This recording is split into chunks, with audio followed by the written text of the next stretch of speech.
Hey, I'm Lina, and I've got another super quick teen life hack for you. Do you make study plans, but never actually follow them? Today's hack is all about making your study plan work for real this time. Here's the biggest planning mistake: doing too much at once. Instead, plan only 3 study tasks for the day. Small plans are way easier to finish. Next, give each task a clear start and stop time. Knowing when something ends helps you stay focused. Whoa! Now, always start with the hardest subject first. When your energy is high, tough tasks feel easier. After that, everything else feels lighter and faster.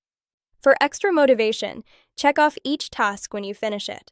Seeing progress gives your brain a reward boost. Simple plans beat perfect plans every single time.